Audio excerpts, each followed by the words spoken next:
सभी साथियों का आरएसडी कोचिंग क्लासेज में स्वागत है। आज हम शुरुआत करेंगे आधुनिक इतिहास की। यूरोपीय कंपनियों से भारत में शुरुआत करेंगे। जब औरंगजेब की मृत्यु हो जाती है 1707 में, उससे हमारा आधुनिक इतिहास मान लिया जाता है कि मध्यकालीन इतिहास की जो समाप्ति है वह 1707 ईस्वी में औरंगजेब की मृत्यु होती है, उसके बाद खत्म हो जाता है। और आज से हम पढ़ेंगे यूरोपीय कंपनियां, कि भारत में यूरोपीय कंपनियों का आगमन। भारत में यूरोपियन कंपनियों का आगमन।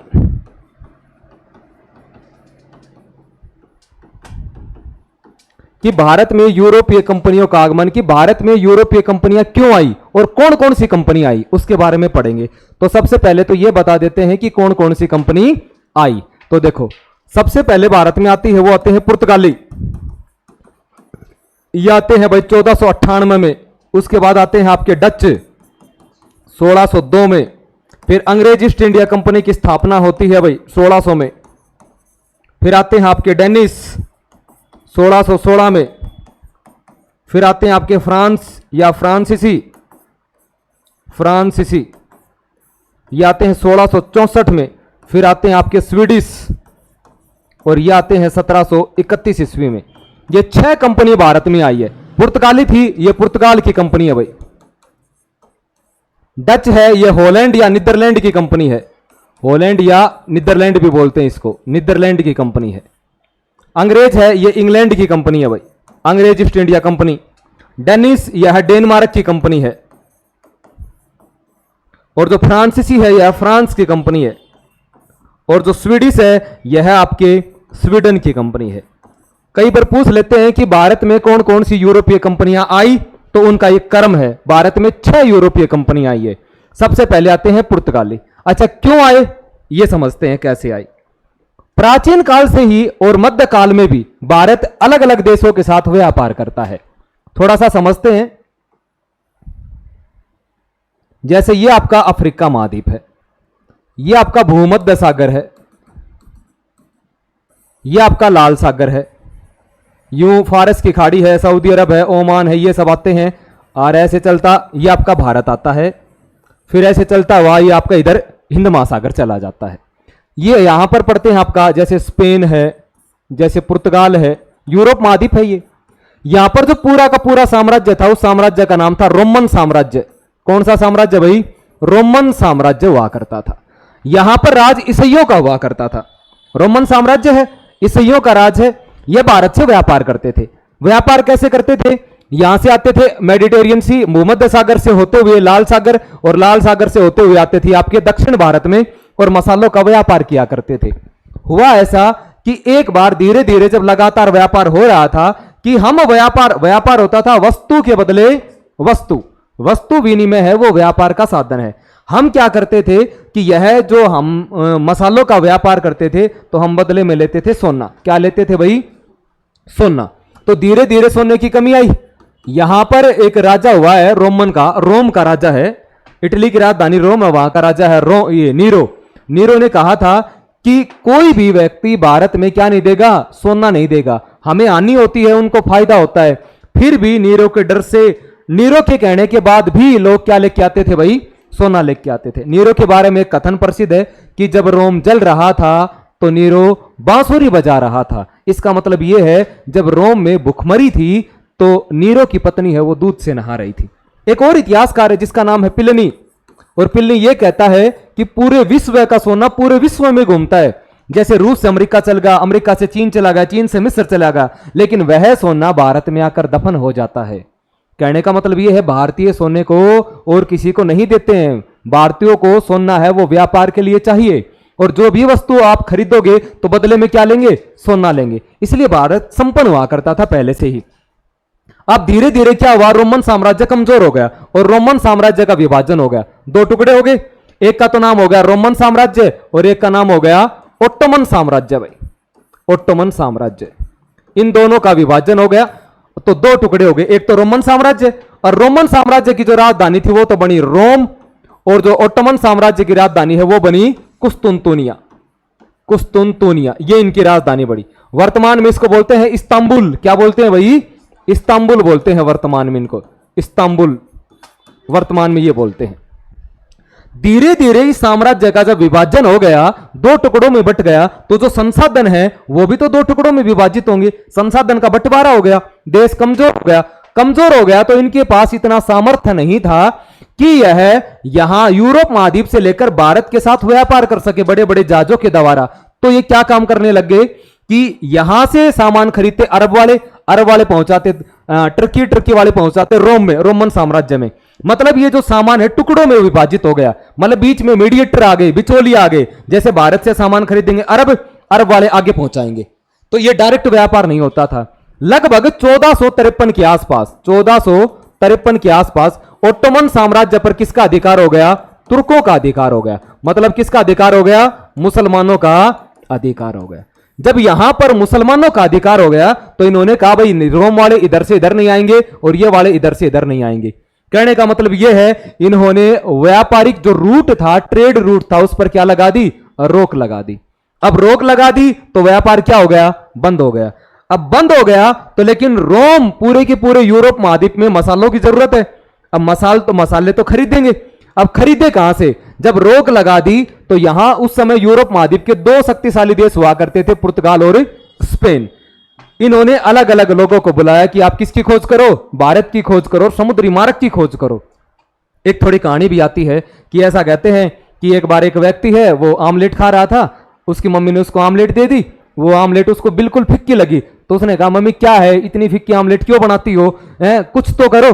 तो उन्होंने कहा अगर तुझे अच्छी आमलेट खानी है तो मसाले पड़ेंगे। तो मसाले लेके आ, और मसाले इंडिया में।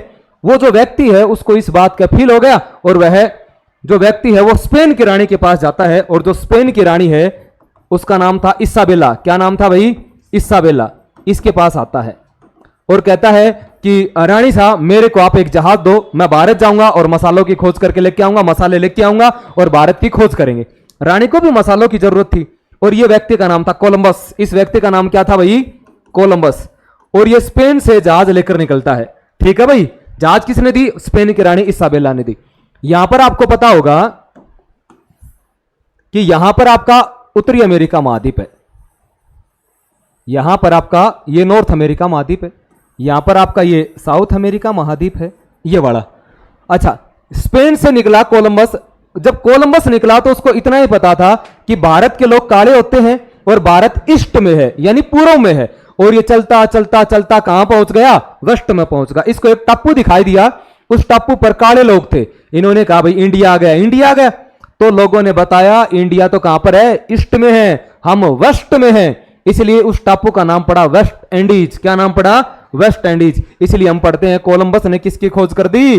अमेरिका की खोज कर दी। और कब कर दी? 1492 में। कहने का मतलब मसालों के चक्कर में किसकी खोज हो गई? अमेरिका की खोज हो गई। ठीक है भाई। उसके बाद पुर्तगाल का जो राजा था, उस पुर्तगाल के राजा का नाम था हेनरी। वो भी नाविक हुआ करता था। नाम क्या आगे लगता है? नेविगेटर। हेनरी नेविगेटर, ये पुर्तगाल का राजा है। पुर्तगाल और स्पेन के राजाओं ने अलग अलग लोगों को बुलाया कि आप समुद्री मार्ग की खोज करो। पुर्तगाल का जो खुद राजा है वो पुर्तगाल से लेकर अफ्रीका महाद्वीप के यहां तक, उत्तरी किनारे तक खूब मानचित्र तैयार कर रखे थे, खूब यात्राएं करता था। लेकिन आगे वाली जो ये वाली जगह है, यहां पर अत्यधिक क्या आते थे? तूफान आते थे भाई। ठीक है, जब तूफान आते थे तो यहां कोई नहीं आता था। तो एक बार पुर्तगाल का राजा हेनरी नेविगेटर ने क्या काम किया भाई? अपने एक व्यक्ति को बुलाया जिसका नाम था बोर्थो लोमियो डियाज। बोर्थो लोमियो डियाज, 1487 की बात है। इससे कहा कि आप भाई किसकी खोज करो? भारत की खोज करो। बोर्थोलोमियो डियाज पुर्तगाल से चलता है भाई, और पुर्तगाल से चलता हुआ अफ्रीका महाद्वीप के सारे और ये बिल्कुल अफ्रीका महाद्वीप के नीचे टिप तक पहुंच जाता है। अत्यधिक तूफान आते थे। जब ये यहां पर पहुंचा तो इसको भारत के लोग दिखाई दिए हैं। तो इसने पूछा भाई कहां से? बोले भाई भारत से। क्या मेरे को? अच्छा, वो मसाला वाला भारत? बोला हाँ वहीं से ही है। क्या आप मेरे को वहां ले चलोगे? बोलो ले चलेंगे। इसने कहा मैं तो वापस जा रहा हूं, मेरा एक दोस्त आएगा, आप उनको लेके जाना। बोला भाई अच्छी बात है। यहां पर अत्यधिक तूफान आते हैं तो यहां का नाम पड़ा कैप ऑफ स्ट्रोम। Cap of स्ट्रोम। जब ये वापस गया पुर्तगाल के राजा के पास और इसने कहा कि मैं अफ्रीका महाद्वीप के बिल्कुल टिप तक पहुंच गया हूं, कैप ऑफ स्ट्रोम तक पहुंच गया हूं, वहां पर मेरे भारत को लोग मिले और वो बोले हम आपको भारत पहुंचा देंगे। तो राजा ने कहा ये उसका जो जगह है वो हमारे लिए एक अच्छी उम्मीद लेकर आया है, एक होप जगाई है, इसलिए इसका नाम बदलकर क्या कर दिया, कैप ऑफ गुड होप। इसलिए हम इसको कहते हैं कैप ऑफ गुड होप, कहते हैं कि उम्मीद की किरण जगी है, एक आशा की किरण जगी है। और हिंदी में इसको क्या कहते हैं, आशा अंतरीप कहते हैं भाई, आशा अंतरीप कहते हैं। ये वापस चला गया, अच्छा ये वापस चला गया। तो उसके बाद देखो क्या हुआ,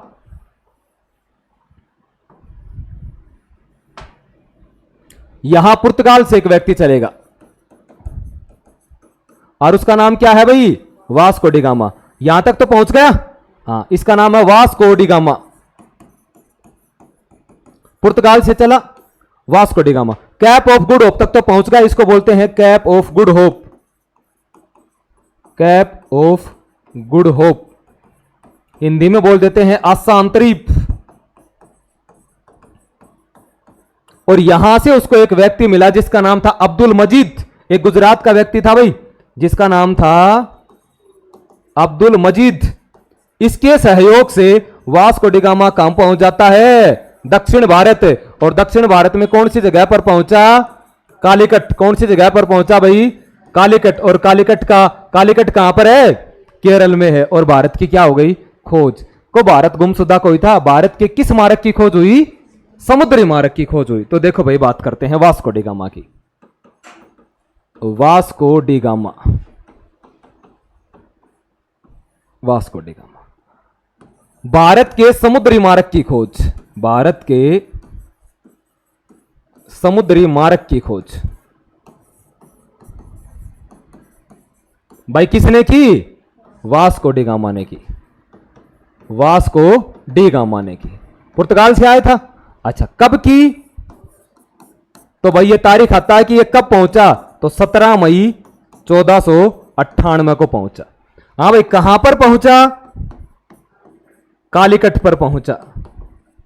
और कालीकट कहां पर है, केरल, केरल में पहुंचा।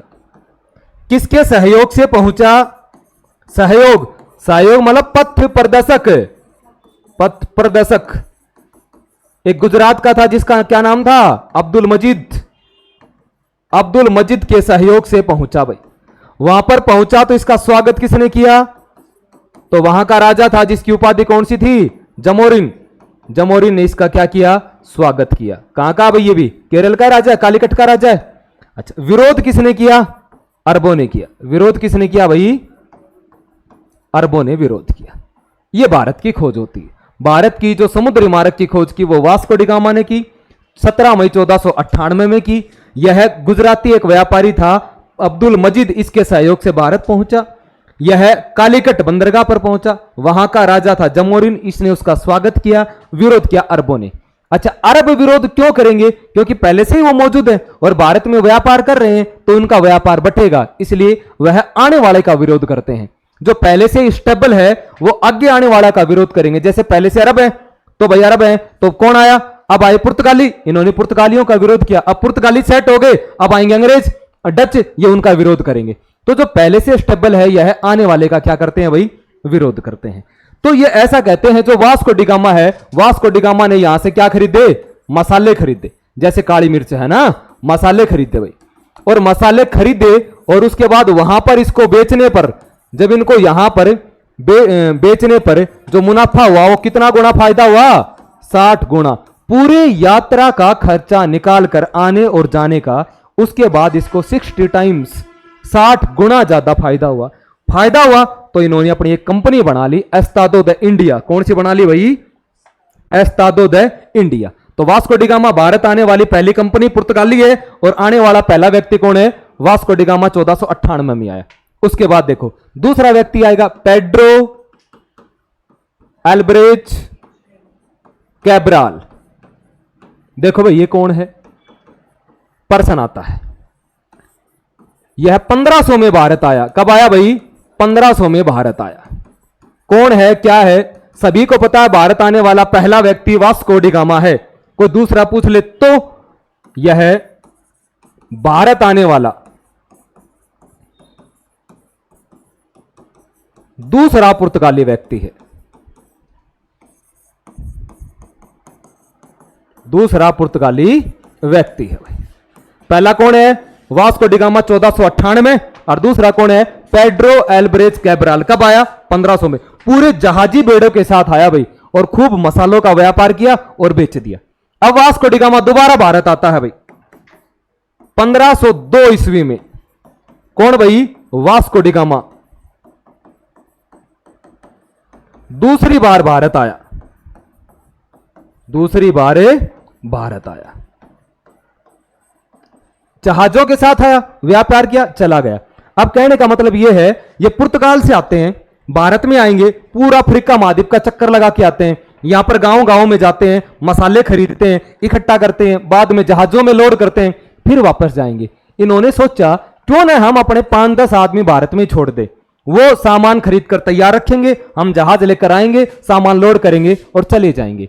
और ये जहां पर जो सामान रखेंगे उनको बोलते हैं गोदाम, मतलब फैक्ट्री। इनकी भाषा में क्या बोला गया है? फैक्ट्री। तो भारत में पुर्तगालियों की जो प्रथम फैक्ट्री लगी, प्रथम फैक्ट्री, और ये भाई कब लगाई? 1503। और कहां पर लगाई?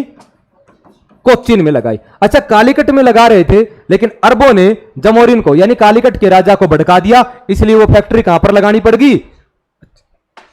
बात करेंगे दूसरी फैक्ट्री।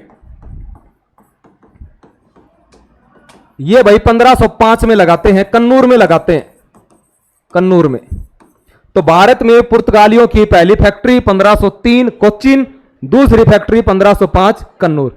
अब आदमी छोड़ दिए, व्यापार करने लग गए, सीधे आए, सामान लोड करें, चले जाएं। लेकिन सपोज करो जैसे वो 10 आदमी हैं, अगर 10 आदमियों ने कोई छेड़छाड़ कर दी, या 10 आदमियों ने किसी ने कोई चोरी कर ली, या उन पर वहां के राजाओं ने ज्यादा टैक्स लगा दिया, तो इन 10 आदमियों के ऊपर यहां का एक एजेंट नियुक्त किया जिसको बोलते थे गवर्नर।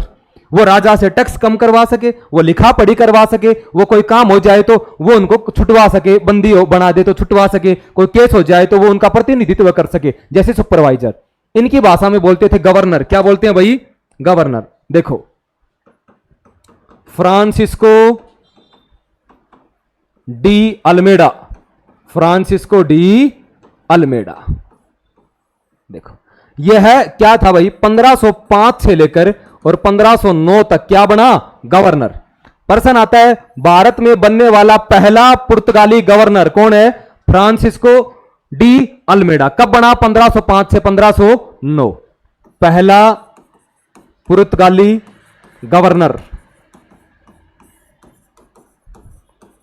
ठीक है भाई। इसने एक नीति अपनाई, उस नीति को बोलते हैं शांत जल की नीति। शांत जल की नीति अपनाई भाई।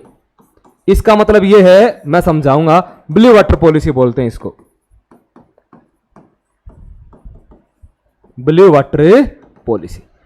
जो हिंद महासागर है, इनको यह पता था जो सथल का वाला भाग है, स्थल रूट है, वो तो बंद हो गया।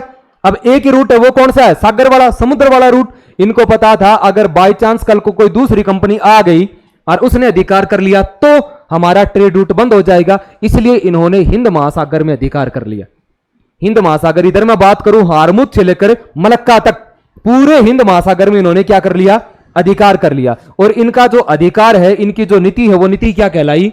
शांत जल की नीति या ब्लू वाटर पॉलिसी पढ़ाई। अगर मैं कहना चाहूं कि संपूर्ण हिंद महासागर पर क्या कर लिया? संपूर्ण हिंद महासागर पर अधिकार हो गया, नियंत्रण कर लिया। अच्छा, ये मेन बात थी, आपको याद करनी है। बाकी 2-4 बात और है। जैसे अगर मैं बात करूं तो 1508 ईस्वी में एक युद्ध होता है, चोल का युद्ध। चोल का युद्ध। अच्छा, किस किस के मध्य हुआ? एक साइड है आपकी गुजरात, मिस्र, तुर्की, संयुक्त सेना। इनकी क्या है भाई? संयुक्त सेना। और दूसरी साइड है आपकी पुर्तगाली। और इस युद्ध में कौन हार गए? हार किसकी हो गई भाई? पुर्तगालियों की हार हो गई। पुर्तगाली क्या हो गए? हार गए। लेकिन ठीक इसके 1 साल बाद 1509 में एक युद्ध होता है, दीव का युद्ध। दीव का युद्ध यह कब हुआ? 1509 में। सेम है भाई, गुजरात, मिस्र और तुर्की, इन तीनों की संयुक्त सेना और किसके मध्य? पुर्तगालियों के मध्य। और इस युद्ध में कौन जीत गए? पुर्तगाली। कौन हार गए? एक साथ गुजरात की सेना हार गई, मिस्र की सेना हार गई, तुर्की की सेना हार गई। जो मुसलमान सेना थी वो हार गई, और वो हारने के बाद संपूर्ण हिंद महासागर में किसका अधिकार हो गया? पुर्तगालियों का अधिकार हो गया। और सबसे बड़ी शक्ति कौन बन गई? पुर्तगाली बन गई। और इन्होंने जो नीति अपनाई वो क्या कहलाती है? शांत जल की नीति। आप ये 2 लाइन पढ़ लेना कि भारत में बनने वाला पहला पुर्तगाली गवर्नर फ्रांसिस्को डी अल्मेडा है। इन्होंने कौन सी नीति अपनाई? ब्लू वाटर पॉलिसी या शांत जल की नीति अपनाई। ये 2 युद्ध होते हैं, पहले में हारते हैं, दूसरे में जीते जाते हैं। आगे देखो भाई, आगे वाला जो गवर्नर बनता है उसका नाम है अल्फांसो डी अल्बुकर्क। कब से कब तक बनेगा भाई ये? 1509 से लेकर 1515। देखो इस आदमी ने क्या काम किया। इसको ऐसा कहते हैं, पुर्तगाली साम्राज्य का क्या कहते हैं? वास्तविक संस्थापक कहते हैं। भारत में बनने वाला कौन सा गवर्नर है ये? दूसरा पुर्तगाली गवर्नर। दूसरा पुर्तगाली गवर्नर। अच्छा, एक शब्द आया है वास्तविक संस्थापक। इसका मतलब क्या है? जैसे हम दिल्ली सल्तनत पढ़ते हैं तो दिल्ली सल्तनत का वास्तविक संस्थापक इल्तुतमिश है, मुगल काल का वास्तविक संस्थापक अकबर है। उसी प्रकार इसका वास्तविक संस्थापक कौन है? अल्बुकर्क। वो क्यों है? कहने का मतलब जो फ्रांसिस्को डी अल्मेडा था उसके शासनकाल में तो समुद्र पर नियंत्रण हो गया, और इसने स्थल भाग पर भी नियंत्रण किया, अपने साम्राज्य का विस्तार किया, अपने साम्राज्य को सुदृढ़ किया। जैसे मैं बात बताऊं कि इसने क्या काम किया। इसने 1510 में बीजापुर का शासक था। कहां का शासक भाई? बीजापुर का शासक, और जिसका नाम था यूसुफ आदिल शाह। यूसुफ आदिल शाह। और इससे क्या छीन लिया? गोवा छीन लिया। क्या छीन लिया भाई? गोवा छीन लिया। गोवा छीन लिया। तो भाई गोवा पर अधिकार किसका हो गया अब? हां, पुर्तगालियों का अधिकार हो गया। गोवा किसके पास था? यूसुफ आदिल शाह के पास था। यूसुफ आदिल शाह कौन था? बीजापुर का शासक था। ठीक है। फिर ऐसा कहते हैं कि इसने मलक्का को, मलक्का 1511। फिर ऐसा कहते हैं हारमुज को 1515। ये जो पड़ता है मलक्का, ये दक्षिण पूर्व में पड़ता है भाई इधर। ठीक है। अगर मैं बात करूं, जैसे ये आपका नीचे वाला भारत है, तो ऐसा ये मलेशिया ये सब इंडोनेशिया यहां पर आते हैं, ये मलक्का पड़ता है। और जो हारमुज पड़ता है वो यहां पर पड़ता है फारस की खाड़ी। फारस की खाड़ी जानते हो भाई? फारस की जो खाड़ी है, ईरान की सीमा लगती है फारस की खाड़ी, वहां पर पड़ता है हारमुज, और यहां पर पड़ता है मलक्का। इन दोनों पर भी किसका अधिकार हो गया? पुर्तगालियों का अधिकार हो गया। मलक्का और हारमुज पर अधिकार कर लिया। उसके बाद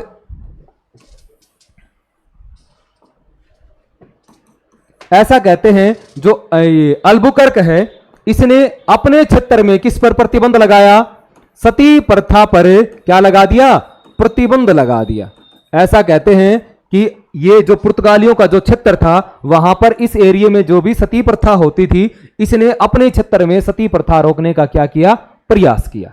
उसके बाद अगर बात करें तो इसने ईसाई धर्म के प्रचार के लिए, ईसाई धर्म के प्रचार के लिए पादरियों को बुलाया। पादरियों को बुलाया। कहने का मतलब यह है, जो पुर्तगाली हैं वो कौन से है भाई? ईसाई धर्म के। और इसने सोचा कि भारत में भी कौन सा धर्म हो जाएगा? ईसाई धर्म हो जाएगा। इसलिए अपने धर्म के प्रचार के लिए इन्होंने वहां से क्या बुला लिए? धार्मिक गुरु। और धार्मिक गुरु को क्या बोलते हैं? पादरी बोलते हैं। तो पादरियों को बुलाया। और इसने क्या किया? इसने जो पुर्तगाली थे, पुर्तगालियों को भारतीय महिलाओं से शादी करने के लिए प्रेरित किया। भारतीय महिलाओं से शादी करने के लिए प्रेरित किया। शादी करने के लिए प्रेरित किया। इसका मतलब यह है, जो पुर्तगाली लोग हुआ करते थे, जो भारत में रह रहे थे, उनसे कहा कि आप किनसे शादी करो? भारतीय महिलाओं से शादी करो, ताकि अपना धर्म बढ़े, ताकि लोगों में पता चले, अपनी जनसंख्या बढ़े। तो भाई इनकी ये वाली नीति थी। इनकी ये जो पूरी की पूरी नीति है, इसलिए इसको क्या बोला जाता है? वास्तविक संस्थापक है। गोवा को छीन लिया, मलक्का पर अधिकार कर लिया, हारमुज पर अधिकार कर लिया, सती प्रथा पर रोक लगाई, ईसाई धर्म का प्रचार किया और भारतीय महिलाओं से शादी करने के लिए प्रेरित किया। और इसने अपना जो हेडक्वार्टर बनाया था, हेडक्वार्टर यानी मुख्यालय कह दो या इसको क्या कह दो, राजधानी कह दो, वो कौन सी बनी? कोच्चिन। कौन सी बनी भाई? कोच्चिन बनी इसके शासनकाल में। यह था आपका अल्फांसो डी अल्बुकर्क। 2-3 लाइन पढ़ लेना कि वास्तविक संस्थापक है, इसने गोवा को छीन लिया और हेडक्वार्टर कौन सा है? कोच्चिन है। और आगे चलोगे, फिर एक और गवर्नर आता है जिसका नाम है निन्नू डी कुन्हा। निन्नू डी कुन्हा यह आएगा भाई 1529 से लेकर 1538 तक। इसके बारे में आपको बस एक लाइन याद रखनी है कि इसने 1530 में कोच्चिन की जगह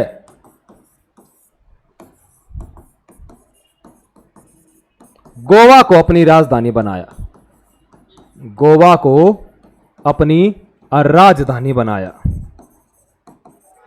प्रश्न आते हैं ये कि बताओ गोवा पर किसका अधिकार था? बीजापुर के शासक यूसुफ आदिल शाह का अधिकार था। उससे गोवा किसने छीना? अल्बुकर्क ने छीना। कब छीना? 1510 में छीना। गोवा को राजधानी किसने बनाया? निन्नू डी कुन्हा ने बनाया। कब बनाया? 1530 में बनाया। इसके बारे में इतना ही पढ़ना है। फिर एक और गवर्नर आता है जिसका नाम है अल्फांसो डिसूजा। अल्फांसो डिसूजा 1542 से लेकर 45 तक आएगा। और इसके समय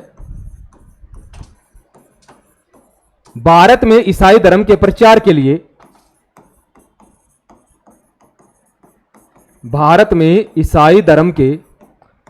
के लिए एक संत भारत आए जिनका नाम था संत जेवियर, संत फ्रांसिस्को जेवियर। ये भारत आए भाई, ठीक है भाई। इसके शासनकाल में वहां से एक संत भारत आया जिसका नाम है संत जेवियर। वो क्यों आया? भारत में किस धर्म का प्रचार करेंगे भाई? इनका ईसाई धर्म का प्रचार करेंगे। तो ये पूरे के पूरे काम हुए। अब भारत में जब पुर्तगाली आए हैं तो वो कोई ना कोई अपने साथ अपनी चीजें भी लेकर आएंगे। देखो कौन कौन सी आई तो मैं बात बताऊं। फिर अंत में क्या होता है कि दीव आता है आपका और एक आता है दमन। 1535 संपूर्ण रूप से दीव पर पुर्तगालियों का अधिकार हो गया।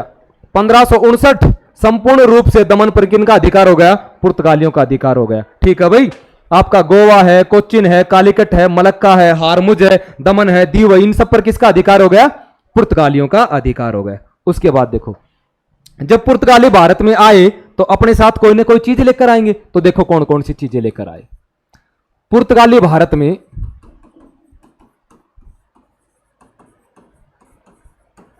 आलू लेकर आए। क्या लेकर आए भाई?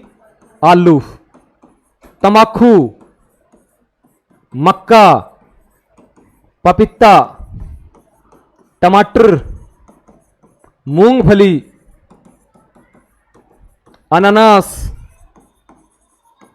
मिर्च, अनेक चीज भाई भारत लेके आए। ठीक है भाई। मुख्य रूप से प्रश्न पूछ लेते हैं आलू और तमाखा का कि तमाकू किसकी देन है?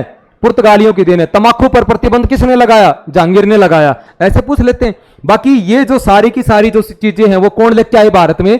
पुर्तगाली लेके आए। ठीक है भाई। याद करो पुर्तगाली ईसाई हैं और ईसाइयों का पूजा स्थल क्या है? चर्च है। तो भारत में जो चर्च बनेगा, पहला चर्च बनेगा, वो भी कौन बनाएंगे? लो भाई, चर्च। और चर्च कहां पर बना? गोवा में बना। तो भारत में चर्च भी किसने बनाए? पुर्तगालियों ने बनाए। अच्छा, चर्च बना दिया तो जैसे सपोज करो 1498 में पुर्तगाली आते हैं। जब तक दूसरी कंपनी नहीं आती, अंग्रेज यहां पर स्टेबल नहीं हो जाते, 100-150 सालों तक लगातार पुर्तगाली रहेंगे। यहां पर आएंगे तो वो अपना मकान बनाएंगे। मकान बनाएंगे तो उनके मकान बनाने में और अपने मकान बनाने में अलग अलग अंतर है।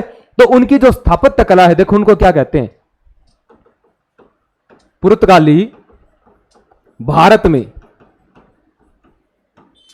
गोथिक स्थापत्य कला का विकास किया। पुर्तगालियों ने भारत में कौन सी स्थापत्य कला का विकास किया? गोथिक। देखो भाई क्या है गोथिक? गोथिक स्थापत्य कला। गोथिक जो स्थापत्य कला है उसमें देखो क्या होती है। इसमें जो मकान बनाएंगे उनकी छत कैसी होगी? ऊंची। ऊंची तो क्या होगी भाई? छत, ऊंची तो छत होगी, फिर क्या होगा? डीप डेकोरेशन, बारीक सजावट होगी। सजावट कैसी होगी? बारीक सजावट। और क्या होगी? नुकीले मेहराब, जो आपके छज्जे निकलते हैं ना, नुकीले मेहराब, जो छज्जे निकलते हैं वो ऐसे निकलेंगे भाई। कहने का मतलब आपने कोई चर्च देखा होगा, ऊपर से कोई ऐसा मकान होता है, यूं करते हैं उनको और फिर यूं निकालते हैं इनके, है ना, ये होते कि ऊंची छत, नुकीले मेहराब और बारीक ही सजावट। ये है गोथिक स्थापत्य कला की विशेषता है भाई। और बात करें तो भारत में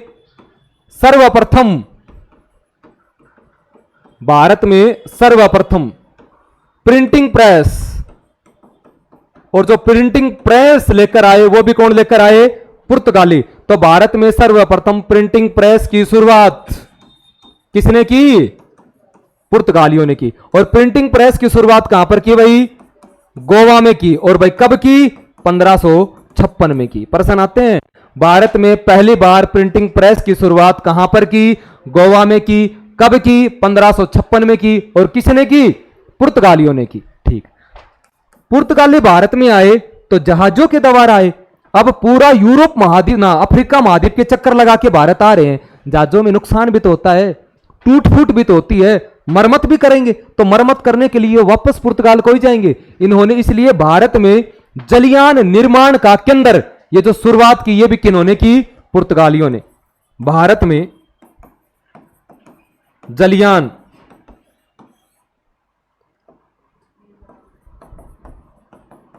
निर्माण का मतलब है बनाना, टूट फूट सुधारना। और ये जो करते हैं, ये करते हैं गुजरात और कालीकट में। कहां पर भाई? गुजरात और कालीकट में। जलयान उद्योग के अंदर या जलयान निर्माण का कार्य शुरू किया भारत में, और वो पुर्तगालियों ने किया, और वो किया गुजरात और कालीकट में किया। ठीक है भाई।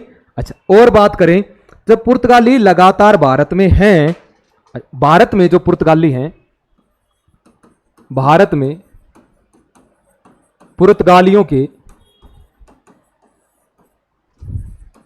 पतन के कारण, भाई सबसे पहले आए हैं तो भारत में जब सबसे पहले पुर्तगाली आ गए, इनके 100-150 साल तक कोई कंपनी नहीं आ रही, तो ये पूरे के पूरे सही ढंग से यहां पर अपना अस्तित्व स्थापित कर लिया।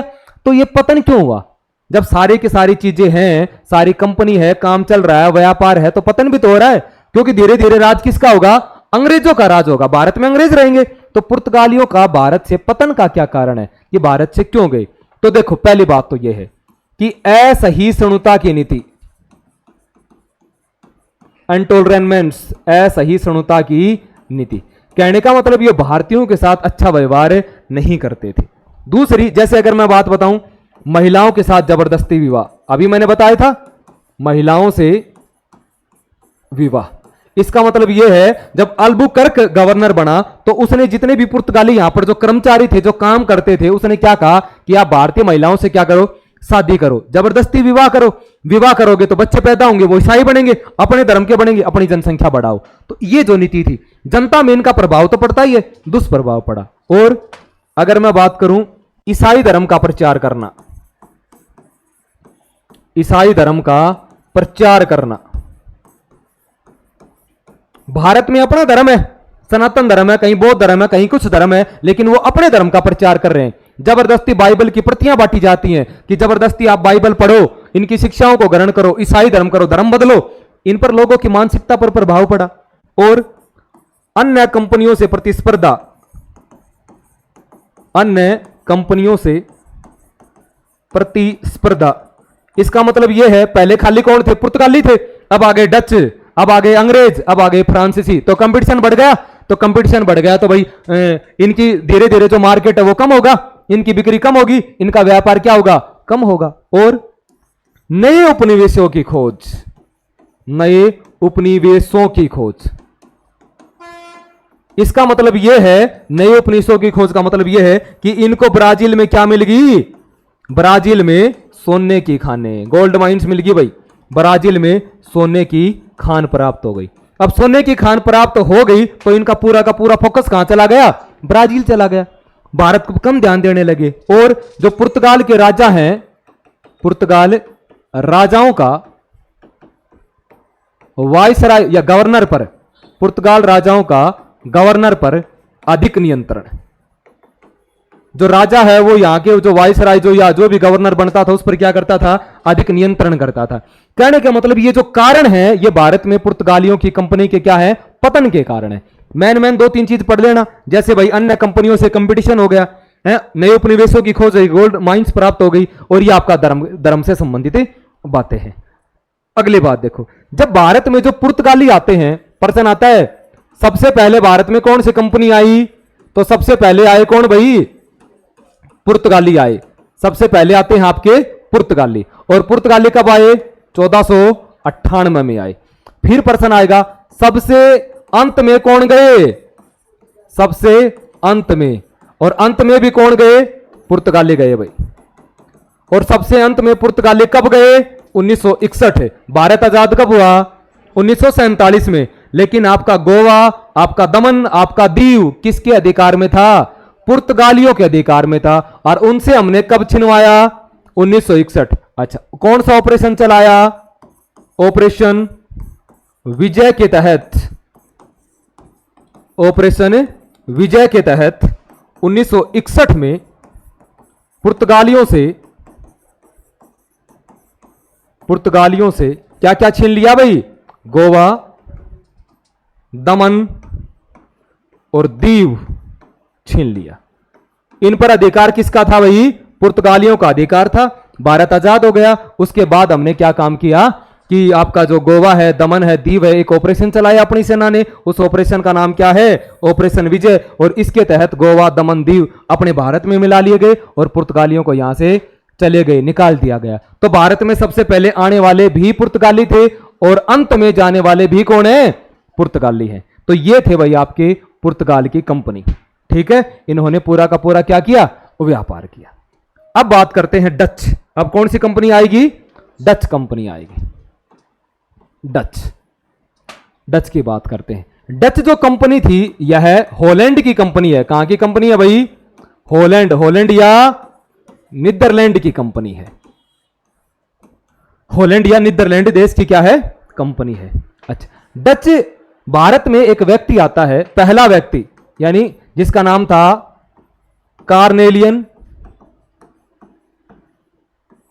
डे हस्तमान, या इसी का दूसरा नाम है जिसको बोल देते हैं कार्नेलियन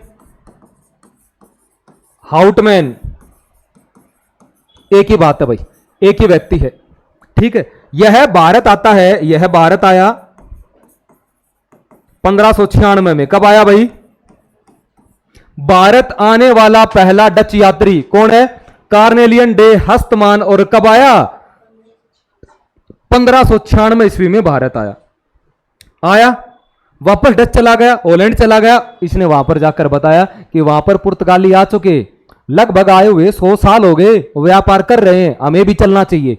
तो वहां की सरकार ने एक प्रस्ताव, वहां की संसद ने एक प्रस्ताव पारित किया, और उस प्रस्ताव के तहत 1602 में किसकी स्थापना कर दी भाई, डच ईस्ट इंडिया कंपनी की क्या कर दी, स्थापना कर दी।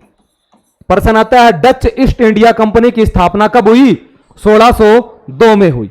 1602 में कंपनी की स्थापना हो गई। अब कंपनी की स्थापना हो गई तो उनको भारत तथा दक्षिण पूर्वी एशियाई देशों के साथ व्यापार करने का लाइसेंस भी देंगे। तो इनको जो लाइसेंस मिला, अधिकार मिला, वो कितने साल का मिला भाई, 21 साल का। कितने साल का मिला, जैसे जो अंग्रेजों की जो कंपनी थी उनको मिला है 15 वर्षों का। महारानी एलिजाबेथ अंग्रेज ईस्ट इंडिया कंपनी को 15 वर्षों का लाइसेंस देती है, और यहां की सरकार ने इसको कितने वर्षों का दिया, 21 साल का इनको अधिकार दे दिया। जब कंपनी बनी तो कंपनी की जो पूंजी थी, उसमें पूंजी लगी थी, वो लगी थी आपकी 65 लाख गिल्डर वहां की मुद्रा भाई, ये कंपनी की पूंजी लगी थी। उस समय इनके जो व्यक्ति थे, इनके जो सहभागी थे, वो टोटल जो कुल व्यक्ति थे वो कितने थे, अगर मैं यूं कहूं सहयोगी 17। कितने आदमी थे भाई, 17 थे। और लास्ट में कंपनी को जो लाभ होता है वो कितना परसेंट होता है, 18% लाभ होता है। आपको ये सब याद करने की जरूरत नहीं है, आप तो तीन ही चीजें पढ़ लेना कि डच कहां की कंपनी है, हॉलैंड या नीदरलैंड की कंपनी है। पहले पुर्तगाली आए, पुर्तगालियों के बाद भारत में डच आते हैं, और भारत में आने वाला पहला डच यात्री कौन है, कार्नेलियन हाउटमैन या कार्नेलियन डे हस्तमान। और कब आया, 1596 में भारत आया। डच ईस्ट इंडिया कंपनी की स्थापना कब होती है, 1602 ईस्वी में कंपनी की स्थापना होती है और इस कंपनी को कितने वर्षों का व्यापार का लाइसेंस मिला? 21 वर्षों का मिला। और देखो भाई, जब ये कंपनी भारत में आ गई तो भारत में आ गई तो अपनी कोई ना कोई फैक्ट्री, फैक्ट्री का मतलब गोदाम, ये बनाएंगे। तो भारत में पहली डच फैक्ट्री, कि भारत में पहली डच फैक्ट्री कहां पर स्थापित हुई? तो बात करते हैं 1605 मसूलीपट्टनम। कहां पर भाई? मसूलीपट्टनम। और मसूलीपट्टनम पड़ता है आपका आंध्र प्रदेश, पूर्वी तट पर पड़ता है। 1610 पुलिकट, यहां पर स्थापना कर ली। 1616 सूरत में कर ली। 1627 पिपली बंगाल में कर ली। 1645 करिकाल में कर ली। 1653 चिंसुरा में कर ली, चिंसुरा बंगाल में पड़ता है। 1663 कोच्चिन में कर ली। मतलब ये भारत में रहे तो अलग अलग जगह इन्होंने अपनी फैक्ट्रियों की क्या कर ली? स्थापना कर ली। आपको 2-3 याद करनी है कि भारत में पहली डच फैक्ट्री की स्थापना कब हुई? 1605 में हुई। और कहां पर हुई? मसूलीपट्टनम। पहली पुर्तगाली फैक्ट्री 1503 कोच्चिन, पहली डच फैक्ट्री 1605 मसूलीपट्टनम। ठीक है भाई। उसके बाद 2 ये पढ़ लेना, एक तो पुलिकट वाली, एक चिंसुरा वाली। देखो क्या है पुलिकट, मैं समझाऊं। पुलिकट है, यहां पर जो फैक्ट्री बनी वो कब बनी भाई? 1610 में बनी। अच्छा, यहां पर इन्होंने एक किले का निर्माण करवाया। यहां रहने के लिए इन्होंने क्या बनवाया? एक दुर्ग का निर्माण किया। उस दुर्ग का नाम था गैल्डरिया। गैल्डरिया दुर्ग का निर्माण किया, गैल्डिया दुर्ग का निर्माण करवाया, यहां पर रहने लग गई। अच्छा, यहां पर इन्होंने इसे अपना क्या बना लिया? हेडक्वार्टर, यानी क्या बना लिया इसको? मुख्यालय। डचों का भारत में मुख्यालय क्या है? पुलिकट। अच्छा, पुर्तगालियों का क्या था? पहले कोच्चिन, बाद में गोवा। यहां पर रहने लग गए तो अपनी सेफ्टी के लिए, सुरक्षा के लिए, प्रोटेक्शन के लिए उस चारों तरफ क्या करवाई? किलेबंदी। किलेबंदी को बोलते हैं दीवार खिंचवाई। तो पहली, अच्छा इतनी सारी डच बस्ती हैं, एकमात्र डच बस्ती जिस पर किलेबंदी की गई वो कौन सी है? तो मैं लिख देता हूं, इस पर किलेबंदी की गई। किलेबंदी, इसके चारों ओर क्या की गई भाई? किलेबंदी की। यहां पर डचों ने किसके सिक्के चलाए? सोने के।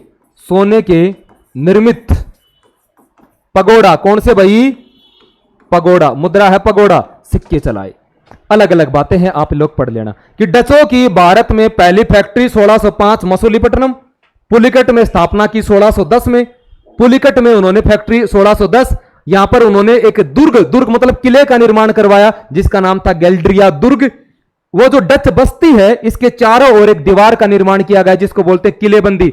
तो एकमात्र डच बस्ती जिसके चारों ओर किलेबंदी की गई पुलिकट है। यहां पर इन्होंने सिक्के चलाए। सिक्के कैसे? सोने के, और उनको क्या कहते थे? पगोड़ा। भारत में डचों का मुख्यालय कौन सा है? पुलिकट है। ठीक है भाई। अब बात करेंगे चिंसुरा की। देखो भाई, आपका जो चिंसुरा है, चिंसुरा ये पड़ता है बंगाल। कहां पर पड़ता है भाई? बंगाल में पड़ता है। और चिंसुरा में फैक्ट्री की जो स्थापना करते हैं वो करते हैं 1653। कहां करते हैं? 1653 में करते हैं। डचों का सबसे प्रमुख व्यापारिक केंद्र भी कौन सा था? चिंसुरा। डचों का सबसे प्रमुख व्यापारिक केंद्र कौन सा था भाई? चिंसुरा था। ऐसा कहते हैं यहां पर इन्होंने एक किला बनाया, किले का नाम था गुस्तावुस। गुस्तावुस किले का निर्माण करवाया। गुस्तावुस किले का निर्माण करवाया। पुर्तगाली है, अंग्रेज है, ये जो भी कंपनी भारत में आती है ये मसालों का व्यापार करते हैं। लेकिन डचों ने भारत में किस किस का व्यापार किया? मसालों का। और मसालों के साथ व्यापार किया कपड़ा का। और कपड़ा में भी कौन सा? सूती वस्त्र उद्योग। डच भारत में मुख्य रूप से मसाले तथा सूती वस्त्र उद्योग का व्यापार करते थे। ठीक है भाई। डचों का भारत में प्रमुख केंद्र कौन सा है? चिंसुरा है। ठीक है, मसाले का व्यापार करते हैं, फिर कपड़े का व्यापार करते हैं। धीरे धीरे समय बीतता गया, अब बंगाल में है, चिंसुरा बंगाल में ही है। और उसके बाद क्या हो गया भाई? अब कौन आ गए? अंग्रेज आ गए। अब एक ही जगह दो बड़ी बड़ी कंपनी है, दोनों में द्वेष होगा तो देखो क्या होता है। एक प्लासी का युद्ध होता है, और जब मैं बंगाल पढ़ाऊंगा तो बता देंगे आपको कि प्लासी युद्ध में बंगाल का नवाब सिराजुद्दौला मारा जाता है। उसके बाद राजा बना दिया जाता है मीर जाफर को, और मीर जाफर अंग्रेजों का गुलाम है। मीर जाफर को रॉबर्ट क्लाइव का गिद्दड़ कहते हैं। और समय बीतता गया, अंग्रेज मीर जाफर से पैसों की मांग करते हैं। वो देता देता थक जाता है, लेकिन अंग्रेजों की भूख नहीं मिटती। अंत में मीर जाफर डचों के साथ मिलकर अंग्रेजों को भगाने का प्रयत्न करता है, कोशिश करता है। यह बात किनको पता चल जाती है? अंग्रेजों की। अंग्रेजों ने मीर जाफर को क्या कर दिया? पद से हटा दिया। उसकी जगह मीर कासिम को बना देते हैं। लेकिन अब डच और अंग्रेजों के मध्य क्या होगा? एक युद्ध होगा। उस युद्ध का क्या नाम है भाई? वेदरा का युद्ध। कौन सा युद्ध? वेदरा का युद्ध। इसी को बोलते हैं चिनसुरा का युद्ध, चिनसुरा युद्ध। और इसी को बोल देते हैं हुगली युद्ध। आप तो ये पढ़ लेना, वेदरा, यही ऑप्शन में आता है। वेदरा का युद्ध कब हुआ? 1759। किस किस के मध्य हुआ? अंग्रेज और डचों के मध्य, अंग्रेज और डचों के मध्य। अंग्रेजों का जो नेतृत्व करेगा वो कौन करेगा? रॉबर्ट क्लाइव करेगा। कौन करेगा भाई? रॉबर्ट क्लाइव करेगा। और इस कौन सा युद्ध हुआ? समुद्र युद्ध। कौन सा युद्ध हुआ भाई? समुद्री का मतलब कौन सा? नेवी। अच्छा, उस समय विश्व की सबसे शक्तिशाली नेवी कौन सी है? ब्रिटेन की है। तो इस युद्ध में कौन जीत गए और कौन और आगे? डच। और डच भाई हार गए। और डच हारकर कहां चले गए? इंडोनेशिया। कहां चले गए भाई? इंडोनेशिया चले गए। और इंडोनेशिया से किसका व्यापार करने लगे? फिर मसालों का व्यापार करने लगे। और भारत में डचों का प्रतिनिधित्व क्या हो गया? समाप्त हो गया। ये आपके डच हैं। 5-7 लाइन पढ़ लेना डचों की, वो आपके लिए काफी है। देखो, डच कहां की कंपनी है? हॉलैंड या नीदरलैंड की कंपनी है। पहला डच यात्री जो भारत आया 1596 में आया, जिसका नाम था कार्नेलियन डे हस्तमान। 1602 में डच ईस्ट इंडिया कंपनी की स्थापना हुई। उन्होंने अपनी पहली फैक्ट्री 1605 में मसूलीपट्टनम में लगाई। 1610 में पुलिकट में लगाई। पुलिकट में गैल्ड्रिया दुर्ग बनवाया। पुलिकट जो बस्ती है उसके चारों तरफ किलेबंदी की। पुलिकट में सोने के सिक्के चलाए, उनको पगोड़ा कहते थे। और पुलिकट को ही अपना क्या बनाया? मुख्यालय बनाया। उसके बाद 1653 में चिनसुरा में फैक्ट्री खोली, जो बंगाल में है। डचों का प्रमुख व्यापारिक केंद्र था। और यहां पर उन्होंने किले का निर्माण करवाया, गुस्तावुस किले का निर्माण करवाया। डच भारत में सूती वस्त्र तथा मसालों का व्यापार करते हैं। अंग्रेज और डचों के मध्य एक युद्ध होता है, उस युद्ध का नाम है वेदरा का युद्ध। 1759 में हुआ। अंग्रेजों का नेतृत्व रॉबर्ट क्लाइव ने किया। इस युद्ध में अंग्रेज जीत गए, डच हार गए। डच हारकर कहां चले गए? इंडोनेशिया चले गए। और इंडोनेशिया से किसका व्यापार करते हैं? मसालों का व्यापार करते हैं। भाई ये आपके पुर्तगाली थे और डच थे। कल पढ़ेंगे अंग्रेज।